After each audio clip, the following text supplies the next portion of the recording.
names of the women I've killed, but I've killed many of them. Essentially, we wanted to do something that was a little bit more plausible than what we did last time. In the Getaway, you had to kill like 200 people in one day in London to get through the game. And, you know, obviously if you killed 2 people in one day in London, that wouldn't be, you wouldn't last very long with the Metropolitan Police. So we wanted to do a detective story and, you know, obviously love the literature. So, you know, Chandler and Hammett and all those guys and you know, even up to James Ellroy.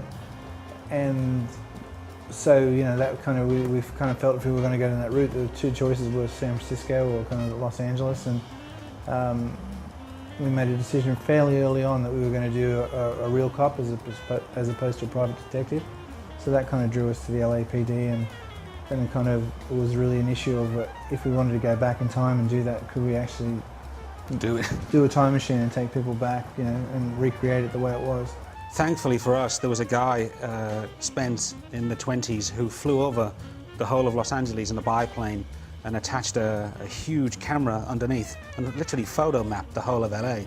And when we went over to the university and we went through the department, you could see the actual photographs. So there were these large 10x8s, and we cross-referenced the maps based on those 3 areas that we wanted. And it was relatively low as well. The tallest building in LA at the time was City Hall. Now it's probably one of the smallest.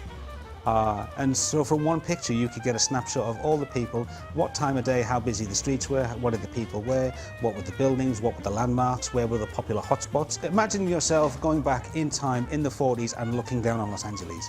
That's what we were able to get from the photographs. If you're trying to stay true to a period, you know, newspapers are obviously a good place to start because they were the media of the time.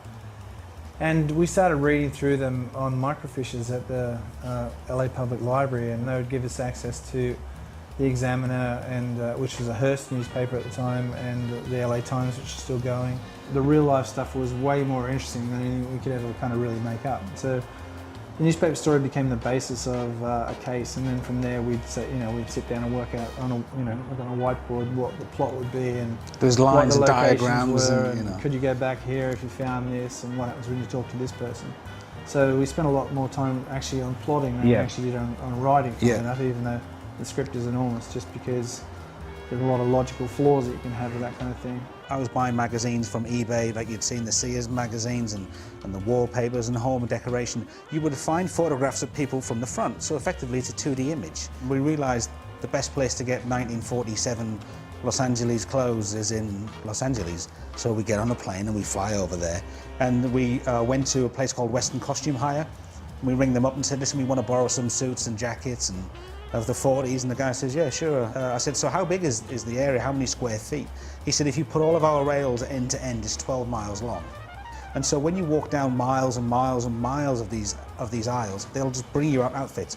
So we then started scanning costumes in LA as well, and then we bring them back. And then on top of hiring the costumes, we could then photograph any outfit we found. At the same time, we organised a prop shoot, so we contacted all of the major prop houses in LA that do all the films, literally from 1901 all the way right up to, you know, Avatar, whatever. These are the real guys that the big studios use. We hired all of these furniture pieces, which were the templates to serve all of the locations. Yeah, we put them on a sound stage, and they would put rulers next to them, and, you know, photograph all of them, so we'd not only have the object and know how to make it, but we have the texture reference and stuff. So we have 180,000 digital photographs on the network.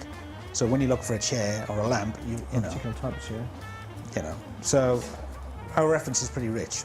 But the reason why the standard was we wanted the rich environment is with Brendan pushing for the motion scanned heads, we now have a realistic head, without question. And if you're going to do that, you have to have a world that is equal to that.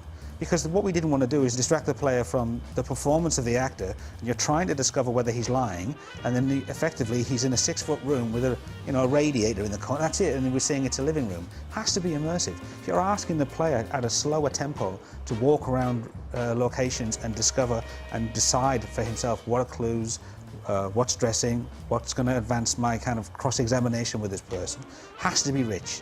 As much as you can put in these locations. And the programming team have done a wonderful job to try and get this thing running and streaming, and it's just incredibly rich and detailed. And the minute we saw it, that instantly raised the bar, straight away for art.